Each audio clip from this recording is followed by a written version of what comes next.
ભરૂચની ઐતિહાસિક જામા મસ્જિદના ભોંયરામાંથી પ્રાચીન મૂર્તિઓ મળી આવ્યાના દાવા અને અંતે સંબંધિત વિડીયો ફોટા સોશિયલ મીડિયામાં વાયરલ થયા બાદ સમગ્ર જિલ્લામાં ચર્ચા અને વિવાદનો માહોલ સર્જાયો છે। આ મુદ્દે જામા મસ્જિદના ટ્રસ્ટીઓ તથા મુસ્લિમ સમાજના આગેવાનો દ્વારા જિલ્લા કલેક્ટરને રજૂઆત કરવા પહોંચ્યા હતા।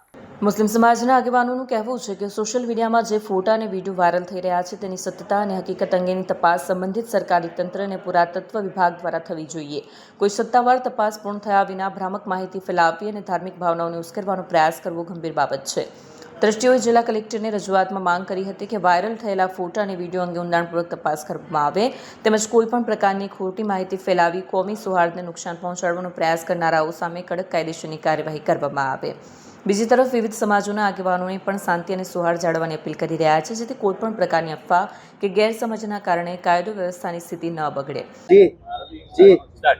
આજ રોજ તારીખ 11/6/2026 અને ગુરુવારના રોજ ભરૂચ ઐતિહાસિક જામા મસ્જિદના તમામ ટ્રસ્ટીઓ, અલગ અલગ સંસ્થાઓમાંથી આવેલા જમિયતુલ ઉલમાએ હિન્દ છે, ઇકરા છે, તમામ તંજીમો અહીંયા મોજૂદ છે। મૌલાના અમારા કુરેશી પ્રેસિડેન્ટ સાહેબ બી મોજૂદ છે અને આજે અમે કલેક્ટર સાહેબને એક અપીલને માંગ કરવા આવેલા છે કે અમારો જે જામા મસ્જિદનો દરવાજો અનલીગલી રીતે બંધ કરેલો છે, કોઈ પણ જાતની નોટિસ કે પુરાવા વગર બંધ કરેલો છે એને તાત્કાલિક ખોલવામાં આવે। જે લોકો ભોંય તળિયામાં ખોટી રીતે ઉતાર્યા અને પુરાતત્વ વિભાગના નિયમોનું ઉલ્લંઘન કરીને વિડીયો ખોટા વાયરલ કરી અને ખોટી હુમર ચલાવ્યું એની સામે પણ ફોજદારી રાહે કાર્યવાહી કરવામાં આવે।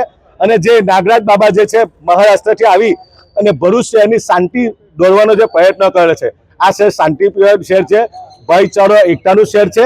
એને જે 15 તારીખે 5 થી 6 હજાર લોકો ભેગા કરવાનું જે આહવાન કરેલું છે એની સામે પણ કાયદેસરની કાર્યવાહી કરવા માટે અમે આજે જુમ્મા મસ્જિદના તમામ ટ્રસ્ટીઓ અને આગેવાનો આવી અને કલેક્ટર સાહેબને માંગ કરી કે આ તમામની સામે FIR દાખલ કરવામાં આવે અને જે કોઈ લોકો શહેરની શાંતિ દોરે એમની સામે કાયદેસરની કાર્યવાહી કરી અને મુસ્લિમ સમાજ ન્યાય અને જસ્ટિસ મળે એના માટે આવેલા છે।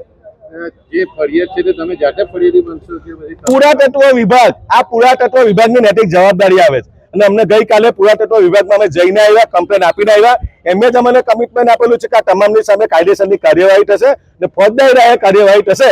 અને હું તમામ સમાજના લોકોને અપીલ કરું આ જામા મસ્જિદ છે રહેશે ને તા કયામત સુધી અલ્લાહનું ઘર રહેશે ને મસ્જિદ રહેશે એવી મુસ્લિમ સમાજ આજે ખાતરી આપે છે।